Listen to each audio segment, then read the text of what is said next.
Hi, നമസ്കാരം. ശ്രീ സായി സച്ചരിതം അധ്യായം 6. രാമനവമി ഉത്സവവും മസ്ജിദ് കേടുപാട് തീർക്കലും. ഗുരു കരസ്പർശത്തിന്റെ ശക്തി. രാമനവമി ഉത്സവം, അതിൻ്റെ ഉത്ഭവവും ഭേദഗതികൾ മുതലായതും. മസ്ജിദിന്റെ കേടുപാടു തീർക്കൽ. ഗുരു കരസ്പർശത്തിന്റെ ശക്തി. യഥാർത്ഥ സദ്ഗുരു നമ്മെ നയിക്കുന്നെങ്കിൽ അദ്ദേഹം തീർച്ചയായും എളുപ്പം സംസാരസാഗരം കടത്തിവിടും. സദ്ഗുരു എന്ന പദം സായിബാബയെ ഓർമ്മിപ്പിക്കുന്നു. അദ്ദേഹം മുന്നിൽ നിന്ന് ഉതി നെറ്റിയിൽ തൊടുവിച്ച് കയ്യെ അനുഗ്രഹരൂപേണ തലയിൽ വയ്ക്കുന്നതായി ഞാൻ വിഭാവനം ചെയ്യുന്നു. ഹൃദയം സന്തുഷ്ടമായി പ്രേമം ബാഷ്പരൂപേണ എൻ്റെ കണ്ണിൽ നിന്ന് ഒഴുകുന്നു. ചിന്ത കൊണ്ടും ആശ കൊണ്ടും നിർമ്മിതമായ സൂക്ഷ്മ ശരീരം അഗ്നിയാൽ ദഹിപ്പിക്കാവതല്ലെങ്കിലും ഗുരു കരസ്പർശമാത്രേണ ദഹിച്ചു പോകുന്നു. അതോടെ മുജ്ജന്മങ്ങളിലെ പാപങ്ങൾ പോലും നിശേഷം നശിച്ചു പോകുന്നു. ദൈവീകവും മതപരവുമായ വാക്യങ്ങൾ കേൾക്കുമ്പോൾ വിരോധം തോന്നുന്നവർ കൂടി ശാന്തിയെ പ്രാപിക്കുന്നു. സായിബാബയുടെ സുന്ദരരൂപ ദർശനം കൊണ്ട് സന്തോഷത്താൽ തൊണ്ടയിടറുകയും ആനന്ദാശ്രുവാൽ കണ്ണു നിറയുകയും വികാരാവേശത്താൽ ഹൃദയം നിറയുകയും ചെയ്യുന്നു. അത് തത്വമസി, അഹം ബ്രഹ്മാസ്മി മുതലായ ബോധങ്ങൾ നമ്മിൽ വളർത്തി ഞാൻ, നീ, അത്, ഇത് മുതലായ ഭേദങ്ങൾ നശിപ്പിച്ച് ബ്രഹ്മത്തോട് ചേർത്ത് ആത്മജ്ഞാനം കൈവരുത്തുന്നു. ശാസ്ത്രപുരാണങ്ങൾ വായിക്കുമ്പോൾ സദ്ഗുരുപദം എന്നിൽ സായിബാബയെക്കുറിച്ചുള്ള ഓർമ്മ വളർത്തി. അദ്ദേഹം രാമനും കൃഷ്ണനും ഒക്കെയായി ആ ജീവിതത്തിൽ ശ്രദ്ധിക്കാൻ പ്രേരണ നൽകുന്നു. ഉദാഹരണമായി ഞാൻ ഭാഗവത പാരായണം ശ്രദ്ധിക്കുമ്പോൾ സായി പാദാതികേശം കൃഷ്ണനായി മാറി അദ്ദേഹത്തെ ഭാഗവതവും ഉദ്ധവഗീതയും പാടിക്കേൾപ്പിക്കുന്നതായും ഭക്തന്മാർ അതിൽ നിന്ന് നേട്ടങ്ങൾ നേടുന്നതായും അനുഭവപ്പെടുന്നു. എന്തിന്, വെറും തമാശ പറയുമ്പോൾ പോലും സായി സ്മരണയുണ്ടായി അനുയോജ്യങ്ങളായ അനവധി ഉദാഹരണങ്ങൾ സംഭാഷണ മധ്യത്തിൽ ചേർക്കാൻ സാധ്യമാവുന്നു. ഞാൻ സ്വന്തമായി എന്തെങ്കിലും എഴുതാൻ തുടങ്ങിയാൽ എനിക്ക് ഒന്നും കഴിയുന്നില്ലെങ്കിലും സായിനാഥന്റെ പ്രചോദനത്തിൽ എഴുതാൻ തുടങ്ങുമ്പോൾ യാതൊരു ഇടതടവുമില്ലാതെയും അവസാനമില്ലാതെയും എഴുതിക്കൊണ്ടേയിരിക്കാൻ സാധ്യമാവുന്നു. ശിഷ്യന്റെ അഹംഭാവം തലപൊക്കുമ്പോൾ അദ്ദേഹം സ്വഹസ്തങ്ങളെ കൊണ്ട് പിടിച്ചമർത്തി അദ്ദേഹത്തിൻ്റെ ശക്തി പ്രദാനം ചെയ്ത് അദ്ദേഹത്തിൻ്റെ ഉദ്ദേശ്യാനുസരണം പ്രവർത്തിപ്പിച്ച് അനുഗ്രഹിക്കുന്നു. ഏതെങ്കിലും ഒരാൾ സായിയെ സാഷ്ടാംഗം പ്രണമിച്ച് ആത്മസമർപ്പണം ചെയ്താൽ ചോദിക്കാതെ തന്നെ ജീവിതത്തിൻ്റെ സർവോപാധികളും, അതായത് ധർമാർത്ഥ കാമമോക്ഷങ്ങൾ അയാൾക്ക് കരഗതമാവുന്നു. കർമ്മം, ജ്ഞാനം, യോഗം, ഭക്തി എന്നീ 4 പ്രധാന മാർഗങ്ങൾ പ്രത്യേകമായി നമ്മെ ദൈവത്തിലെത്തിക്കുന്നു. ഇതിൽ ഭക്തിമാർഗം പ്രയാസവും കഷ്ടപ്പാടുകളും മുള്ളും കുണ്ടും കുഴികളും നിറഞ്ഞതുമാണ്. എന്നാൽ സദ്ഗുരുവിൽ വിശ്വസിച്ച് പുറപ്പെട്ടാൽ മുള്ളും കുണ്ടും കുഴിയും ഒഴിവാക്കി നേരെ പ്രാപ്യസ്ഥാനത്തെത്തിച്ചു തരും. അത് സായിബാബ ഉറപ്പ് പറഞ്ഞതാണ്. ബ്രഹ്മനെപ്പറ്റി പ്രതിപാദിച്ച ശേഷം മായ കൊണ്ട് ലോകം സൃഷ്ടിച്ചതും സൃഷ്ടിച്ച ലോകത്തെപ്പറ്റിയും പ്രതിപാദിച്ച് ഇത് മൂന്നും ഒന്നു തന്നെ എന്ന് സമർത്ഥിച്ച് ബാബ ഉറപ്പു കൊടുക്കുന്ന വാക്കുകളെ ഇപ്രകാരം ഉദ്ധരിക്കുന്നു. യാതൊരു ഭക്തന്റെ ഗൃഹത്തിലും അന്നവസ്ത്രാദികൾക്ക് യാതൊരു ക്ഷാമവും നേരിടുന്നതല്ല. എന്നിൽ മനസ്സുറപ്പിച്ച് എന്നെ ആരാധിക്കുന്ന ഭക്തന്റെ എല്ലാ ക്ഷേമകാര്യങ്ങളും പ്രത്യേകം ശ്രദ്ധിച്ച് നേടിക്കൊടുക്കുക എന്നത് എൻ്റെ പ്രത്യേക ചുമതലയാണ്. ഭഗവാൻ കൃഷ്ണനും ഇതുതന്നെ പറഞ്ഞു, യോഗക്ഷേമം വഹാമ്മിഹം എന്ന്. നിങ്ങൾക്കെന്തെങ്കിലും വേണമെങ്കിൽ അഹന്തയും ആത്മാഭിമാനവും ഉപേക്ഷിച്ച് ദൈവത്തോട് ചോദിച്ചു വാങ്ങുവിൻ. ഭക്ഷണ വസ്ത്രങ്ങൾക്ക് വേണ്ടി കഷ്ടപ്പെടേണ്ടതില്ല. ലോകത്തിലുള്ള സ്ഥാനമാനങ്ങളിൽ സമൂഢരാവാതിരിക്കുവിൻ. ഇഷ്ടദേവതയുടെ രൂപം മനസ്സിൽ സ്ഥിരപ്രതിഷ്ഠ ചെയ്യുവിൻ. എല്ലാ ഉപാധികളും അന്ധക്കരണവും ഭഗവാനെ ആരാധിക്കുന്നതിൽ നിയുക്തമാവട്ടെ. മറ്റൊന്നിലും തൽപരരാവരുത്. മനസ്സ് എന്നെ ഓർക്കുന്നതിൽ സദാ ഉറപ്പിച്ചു നിർത്തുവിൻ. എന്നാൽ അത് ശരീരം, ധനം, ഗൃഹം എന്നിവയിലേക്ക് അലിഞ്ഞു പോവില്ല. അന്നേരം മനസ്സ് ശാന്തവും സമാധാനപരവും ഭയരഹിതവുമായി തീരും. ഇതാണ് സൽസംഖിയുടെ മനസ്ഥിതിയുടെ അടയാളം. മനസ്സ് ചഞ്ചലമാണെങ്കിൽ പരിപൂർണമായി ലയിച്ചതാവാൻ സാധ്യമാവില്ല. ഇത്രയും പറഞ്ഞ് ഷിർദിയിലെ രാമനവമി ഉത്സവത്തെപ്പറ്റി പ്രതിപാദിക്കുന്നു. തുടക്കം. ഗോപാൽ റാവു ഗുണ്ട് എന്നൊരാൾ കോപ്പർഗാവോണിൽ സർക്കിൾ ഇൻസ്പെക്ടറായിരുന്നു. അയാൾ ബാബയുടെ ഒരു വലിയ ഭക്തനായിരുന്നു. അയാൾക്ക് 3 ഭാര്യമാരുണ്ടായിരുന്നു. പക്ഷേ സന്താനങ്ങൾ ഉണ്ടായിരുന്നില്ല. സായിബാബയുടെ അനുഗ്രഹം കൊണ്ട് അയാൾക്ക് ഒരു മകനുണ്ടായി. ആ സന്തോഷത്തിൽ 1897 ഒരു ഉത്സവം നടത്താനുള്ള ആഗ്രഹം അയാൾക്കുണ്ടായി. ഈ ഉദ്ദേശ്യം ഷിർദിയിലെ പ്രധാന ഭക്തന്മാരായ താത്യ പാട്ടേൽ, ദാദാ കോട്ടെ പാട്ടേൽ, മാധവറാവ് ദേശ്പാണ്ഡെ അഥവാ ശ്യാമ എന്നിവർ മുമ്പാകെ വച്ചു. അവർ അംഗീകരിച്ച് ബാബയുടെ അനുഗ്രഹവും അനുവാദവും വാങ്ങി. പിന്നെ കലക്ടറുടെ അനുവാദത്തിന് അപേക്ഷിച്ചപ്പോൾ അംശം ഉദ്യോഗസ്ഥൻ എതിരായി റിപ്പോർട്ട് ചെയ്തതിനാൽ അനുമതി നിഷേധിക്കപ്പെട്ടു. പക്ഷേ സായിബാബ അനുഗ്രഹിച്ച കാര്യമായതിനാൽ വീണ്ടും പരിശ്രമിച്ചപ്പോൾ കലക്ടറുടെ അനുമതിയും കിട്ടി. ഉത്സവം ബാബയോടാലോചിച്ച് രാമനവമി നാളിൽ നടത്താൻ നിശ്ചയിച്ചു. ബാബയ്ക്ക് ഇതിൽ ഒരു പ്രത്യേക ഉദ്ദേശ്യമുണ്ടായിരുന്നു. ഹിന്ദു മുസ്ലിം ഐക്യം സൃഷ്ടിച്ച് ഹിന്ദുക്കളുടെ രാമനവമിയും മുസ്ലിങ്ങളുടെ ചന്ദനക്കുടം എഴുന്നള്ളിപ്പും ഒന്നിച്ചു നടത്തി സമുദായ മൈത്രി സ്ഥാപിക്കലായിരുന്നു ആ ഉദ്ദേശ്യം. ഭാവിയിൽ അത് നടക്കുകയും ചെയ്തു. അനുവാദം കിട്ടിയെങ്കിലും മറ്റു വിഷമങ്ങൾ ഉണ്ടായി തുടങ്ങി. ഷിർദി ഗ്രാമത്തിൽ 2 കിണറേയുള്ളൂ. ഒന്നിലെ ഉപയോഗിക്കാവുന്ന വെള്ളം വറ്റി. മറ്റേതിലെ വെള്ളം ഉപ്പുവെള്ളവുമാണ്. ഉപ്പുവെള്ളമുള്ള കിണറ്റിൽ സായിബാബ പൂക്കളെറിഞ്ഞ് ശുദ്ധജലമാക്കി മാറ്റി. എന്നാലും ഈ വെള്ളം മതിയാവാത്തതിനാൽ കുറേ ദൂരത്തുനിന്ന് തുകൽ സഞ്ചികളിൽ വെള്ളം കൊണ്ടുവരാൻ താത്യ പട്ടേൽ ഏർപ്പാടു ചെയ്തു. പിന്നെ വാണിഭങ്ങളും ഗുസ്തി മത്സരങ്ങളും ഏർപ്പാട് ചെയ്തു. ഗോപാൽ റാവ് ഗുണ്ടിന് അഹമ്മദ് നഗറിൽ ദാമു അന്നാകാസർ എന്നു പേരായ ഒരു സുഹൃത്തുണ്ടായിരുന്നു. അയാൾക്ക് 2 ഭാര്യമാരുണ്ടായിട്ടും കുട്ടികളുണ്ടായിരുന്നില്ല.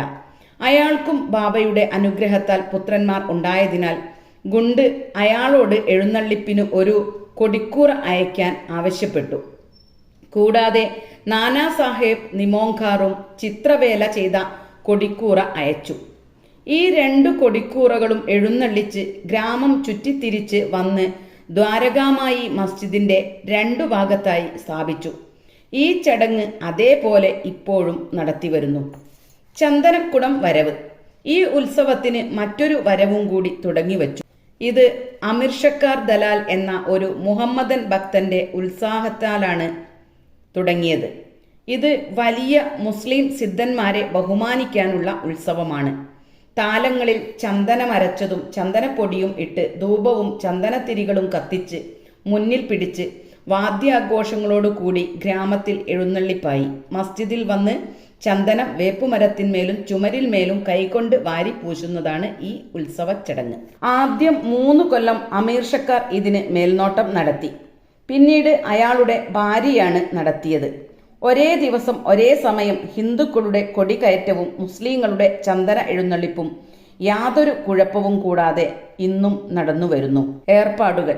ഈ ദിവസം സായിബാബ ഭക്തന്മാർക്ക് വളരെ പ്രധാനമാണ്. അധികം പേരും അന്നവിടെ എത്തി ഓരോ ചുമതലകൾ ഏറ്റെടുക്കും. താത്യാക്കോട്ടെ പട്ടേൽ പുറം കാര്യങ്ങൾ അന്വേഷിക്കും. അകത്തെ കാര്യങ്ങൾ ഭക്തയായ രാധാകൃഷ്ണാമയി നോക്കിക്കൊള്ളും. അവരുടെ ഗൃഹം ഭക്തന്മാരെ കൊണ്ട് നിറഞ്ഞിരിക്കും. ഭക്തന്മാരുടെ സൗകര്യവും ഉത്സവ കാര്യങ്ങളും ആ വൃദ്ധ സ്ത്രീക്ക് ഒരേ സമയം നോക്കേണ്ടി വരും. കൂടാതെ അവൾ മുഴുവൻ മസ്ജിദും കഴുകി വൃത്തിയാക്കി വെള്ള വലിപ്പിച്ചു ധൂനി കുത്തുന്നതുകൊണ്ട് അവിടെ മുഴുവൻ പുക പിടിച്ച് കറുത്ത് കിടക്കുകയായിരുന്നു. ഇത് ബാബ ചാവടിയിൽ കിടക്കുന്ന അവസരം നോക്കി തലേന്ന് രാത്രിയാണ് അവർ ചെയ്യിച്ചത്. മുഴുവൻ സാധനങ്ങളും ധുനിയും എടുത്തുമാറ്റിയാണ് വൃത്തിയാക്കിയത്. അതിൽ പിന്നെ എല്ലാം പൂർവ്വസ്ഥാനത്ത് വെച്ചു. സായിബാബയ്ക്ക് പ്രിയങ്കരമായ അന്നദാനവും പലഹാരങ്ങളും രാധാകൃഷ്ണമായിയുടെ വീട്ടിൽ വെച്ചായിരിക്കും. അതിൽ വളരെ ധനികരും പ്രബലരുമായ ഭക്തന്മാർ പങ്കുകൊള്ളും. രാമനവമി മഹോത്സവമായി രൂപാന്തരപ്പെടുത്തിയത്. ഒരു ചെറിയ ആഘോഷമെന്ന നിലയിൽ തുടങ്ങിവെച്ച ഈ എഴുന്നള്ളിപ്പുകൾ 1912 വരെ ചെറിയ തോതിൽ നടന്നു. അതിൽ പിന്നീട് അതിന് മാറ്റം വന്നു. ആ കൊല്ലം സായി സുഗുണോപാസന എന്ന ലഘുലേഖയുടെ കർത്താവായ കൃഷ്ണറാവു ജോഗേശ്വരൻ ഭീഷ്മ എന്നൊരാൾ അമരാവതിയിലുള്ള ദാദാസാഹേബ് ഗബർദിയോടുകൂടി അടിയന്തിരത്തിന് വന്ന് ദീക്ഷിത് വാഡയിൽ താമസിച്ചു. അവിടെ വരാന്തയിൽ കിടക്കുമ്പോൾ പൂജാ സാമഗ്രികളുമായി ലക്ഷ്മണൻ റാവു എന്ന കാക്ക മഹാജനി പോവുന്നത് കണ്ടപ്പോൾ അയാൾക്ക് ഒരാശയം മനസ്സിലുദിച്ച് അയാളെ വിളിച്ചു. ഈ അടിയന്തിരം ഷിർദിയിൽ രാമനവമി ദിവസം കഴിക്കുന്നതിൽ ഒരു ദൈവകൽപ്പിതമുണ്ട്. രാമനവമി ഹിന്ദുക്കൾക്ക് പ്രധാനമാണല്ലോ. അപ്പോൾ എന്തുകൊണ്ട് ഇതൊരു രാമനവമി മഹോത്സവമാക്കിക്കൂടാ? ശ്രീരാമജയന്തി ഇവിടെ കൊണ്ടാടിക്കൂടാ? കാക്ക മഹാജനിക്ക് അത് തരക്കേടില്ലെന്നു തോന്നി ബാബയുടെ അനുമതി ചോദിക്കാൻ നിശ്ചയിച്ചു. പ്രധാനമായും ഉത്സവത്തിന് കീർത്തനം പാടാൻ ഒരു ഹരിദാസിനെ കിട്ടലായിരുന്നു പ്രധാന വിഷയം. ഭീഷ്മ പറഞ്ഞു, എൻ്റെ രാമ ആഖ്യാൻ എന്ന കവിത തയ്യാറാക്കിയിരിക്കുന്നു. ഞാൻ തന്നെ കീർത്തനം പാടാം. കാക്ക മഹാജനി ഹാർമോണിയം വായിച്ചാൽ മതി എന്ന്. രാധാകൃഷ്ണമായി ഉണ്ടാക്കിയ സുന്തവട അഥവാ ചുക്ക് പൊടിച്ച് പഞ്ചസാര ചേർത്തത് പ്രസാദമായി കൊടുക്കുവാനും ഏർപ്പാട് ചെയ്തു. അങ്ങനെ അവർ ഉടനെ മസ്ജിദിലേക്ക് ബാബയുടെ അനുവാദം വാങ്ങാനായി പോയി. എല്ലാം അറിയുന്ന ബാബ എന്താണ് സത്രത്തിൽ നടന്നുകൊണ്ടിരിക്കുന്നത് എന്ന് ചോദിച്ചു. അതിൻ്റെ ഉദ്ദേശ്യം മനസ്സിലാവാതെ മഹാജനി മിണ്ടാതിരുന്നു. ബാബ ഉടനെ ഭീഷ്മനോട് അയാൾക്കെന്താ പറയാനുള്ളത് എന്ന് ചോദിച്ചു. അയാൾ രാമനവമി മഹോത്സവമായി നടത്താനുള്ള പരിപാടി വിവരിച്ച് ബാബയുടെ അനുമതി ചോദിക്കുകയും ബാബ അനുവാദം കൊടുക്കുകയും ചെയ്തു. എല്ലാവരും സന്തുഷ്ടരായി ജയന്തി മഹോത്സവത്തിന് ഏർപ്പാട് ചെയ്തു. അടുത്ത ദിവസം മസ്ജിദ് അലങ്കരിച്ച് രാധാകൃഷ്ണമായി കൊടുത്തയച്ച ഒരു തൊട്ടിൽ ബാബയുടെ ഇരിപ്പിടത്തിനടുത്ത് തൂക്കി നിർത്തി പരിപാടി തുടങ്ങി. ഭീഷ്മൻ കീർത്തനത്തിനും മഹാജനി ഹാർമോണിയം വായനയ്ക്കും എഴുന്നേറ്റ് നിന്നു. സായിബാബ മഹാജനിയെ വിളിക്കാൻ ആളയച്ചു. അയാൾ സംശയിച്ചു നിന്നു. ബാബ എല്ലാം മുടക്കിയാലോ എന്ന്. പക്ഷേ ബാബയുടെ അടുക്കൽ ചെന്നപ്പോൾ എന്തെല്ലാമാണ് നടക്കുന്നത്, എന്തിനാണ് ഈ തൊട്ടിൽ എന്ന് ചോദിച്ചു. മഹാജനി അത് രാമനവമി മഹോത്സവം തുടങ്ങിയതാണെന്നും തൊട്ടിൽ അതിന് തൂക്കിയതാണെന്നും പറഞ്ഞു. ഉടനെ ബാബ ഒരു മാലയെടുത്ത് മഹാജനിക്കണിയിക്കുകയും ഭീഷ്മന് അണിയാൻ മറ്റൊരു മാല കൊടുത്തയക്കുകയും ചെയ്തു. അതോടുകൂടി കീർത്തനവും തുടങ്ങി. അതിൻ്റെ അവസാനം ശ്രീറാം കി ജയ് എന്ന അഭിവാദനം ചെയ്ത് സിന്ദൂരം 4 ഭാഗത്തേക്കും വാരിയെറിഞ്ഞു. എല്ലാവരും പരമസന്തുഷ്ടരായിരിക്കെ പെട്ടെന്ന് ഒരലർച്ച കേട്ടു. തീരെ ശ്രദ്ധയില്ലാതെ വാരി വലിച്ച് എറിഞ്ഞ കുങ്കുമം ബാബയുടെ കണ്ണിൽ പോയിരിക്കുന്നു. ബാബയ്ക്ക് കോപം വന്നു. എല്ലാവരെയും അത്യുച്ചത്തിൽ ചീത്ത പറയുകയായിരുന്നു. ജനങ്ങൾ ഇത് കണ്ട് ഭയപ്പെട്ട് 4 ഭാഗത്തേക്കും ഓടി. ബാബയുടെ അടുത്ത ഭക്തന്മാർ ഈ കോപവും ശകാരവും അനുഗ്രഹമായി കരുതി. അവരുടെ അഭിപ്രായത്തിൽ രാമൻ ജനിച്ചപ്പോൾ രാവണ നിഗ്രഹത്തിനുള്ള കോപം ബാബ കാണിച്ചതാണെന്നും അത് അഹംഭാവം മുതലായവ നശിപ്പിക്കാനുള്ള ഉപാധിയായി കാണേണ്ടതാണെന്നുമാണ്. കൂടാതെ പുതുതായി എന്തു ഷിർദിയിൽ തുടങ്ങിയാലും ബാബ കോപിക്കാറുള്ളതുകൊണ്ട് അവർ ശാന്തരായിരുന്നു. രാധാകൃഷ്ണമായിക്ക് ബാബ തൊട്ടിൽ മുറിച്ചു കളയുമോ എന്നായിരുന്നു ഭയം. അതുകൊണ്ട് മഹാജനിയോട് തൊട്ടിൽ മെല്ലെ നീക്കം ചെയ്യാൻ പറഞ്ഞു. ബാബ അയാളോട് അനക്കിപ്പോവരുതെന്ന് കൽപ്പിച്ചു. പിന്നെ കുറച്ചു കഴിഞ്ഞപ്പോൾ മഹാജനി തൊട്ടിൽ നീക്കം ചെയ്യാൻ ബാബയോട് അനുവാദം ചോദിച്ചപ്പോൾ ഉത്സവം കഴിഞ്ഞിട്ടില്ലെന്നും തൊട്ടിൽ നീക്കാൻ പാടില്ലെന്നും പറഞ്ഞു. അടുത്ത ദിവസം മറ്റൊരു കീർത്തനവും ഗോപാലകല എന്ന ചടങ്ങും നടത്തിക്കഴിഞ്ഞാൽ തൊട്ടിൽ നീക്കിക്കൊള്ളാൻ പറഞ്ഞു. ഗോപാലകല എന്നാൽ തൈരും ചോറും കലർത്തി കലത്തിലാക്കി ഉറിയിൽ തൂക്കി കീർത്തനാവസാനം കലം പൊളിച്ച് കൃഷ്ണൻ ചെയ്തതുപോലെ എല്ലാവരും കൂടി പ്രസാദം എടുക്കലാണ്. രാമനവമി മഹോത്സവം ഇങ്ങനെ നടക്കുമ്പോൾ കൊടികയറ്റ ഉത്സവവും ചന്ദനക്കുടം എഴുന്നള്ളിപ്പും യഥാവിധി നടക്കുകയും ചെയ്തു. ഇതുമുതൽ ബാബയുടെ ഉറൂസ് രാമനവമി മഹോത്സവമായി മാറി. അടുത്ത വർഷം മുതൽ 1913 പരിപാടികൾ ഓരോന്നായി വർദ്ധിച്ചു തുടങ്ങി. രാധാകൃഷ്ണമായി ചൈത്രം 1-ാം തീയതി രാമസപ്താഹം തുടങ്ങി. ഇതിൽ എല്ലാ ഭക്തന്മാരും ഊഴമിട്ട് പങ്കുകൊണ്ടു. രാമനവമി പലയിടത്തും നടക്കുന്നതുകൊണ്ട് കീർത്തനം ചെയ്യാനുള്ള ഹരിദാസിനെ കിട്ടാൻ 5-6 ദിവസം മുമ്പ് മുതലേ വിഷമം കണ്ടു തുടങ്ങി. അക്കൊല്ലം അഭിനവ തൂക്കാറാം എന്ന പേരിൽ അറിയപ്പെടുന്ന ബാല ബുവമാലിയെ ഭീഷ്മൻ യാദൃശ്ചിയ കാണുകയും അക്കുറി അയാൾ ഹരിദാസാവുകയും ചെയ്തു. അടുത്ത വർഷം സറ്റാറ ജില്ലയിലെ ബൃഹദ് സിദ്ധകാവട എന്ന സ്ഥലത്ത് പ്ലേഗ് കാരണം അവിടുത്തെ ഹരിദാസായ ബാലഭുവ സദാർക്കർ ഷിർദിയിൽ വന്ന് കീർത്തനം പാടി. പിന്നീട് കൊല്ലം തോറും ഹരിദാസിനെ കിട്ടേണ്ട പ്രശ്നം 1914 സായിബാബ പരിഹരിക്കുകയും ദാസ്കനു മഹാരാജിനെ സ്ഥിരം കീർത്തനം പാടാനുള്ള ചുമതല ഏൽപ്പിക്കുകയും ചെയ്തു. മഹോത്സവം 1912 മുതൽ കൊല്ലം തോറും വളർന്നുകൊണ്ടേയിരുന്നു. ചൈത്രം 8-ാം തീയതി മുതൽ 12-ാം തീയതി വരെ ഷിർദി ഒരു തേനീച്ചക്കൂട് പോലെ പുരുഷാരം കൊണ്ട് നിറയും. വാണിഭക്കാർ വർദ്ധിച്ചു വന്നു. പ്രശസ്ത ഗുസ്തിക്കാർ ഗുസ്തി മത്സരത്തിന് വന്നു.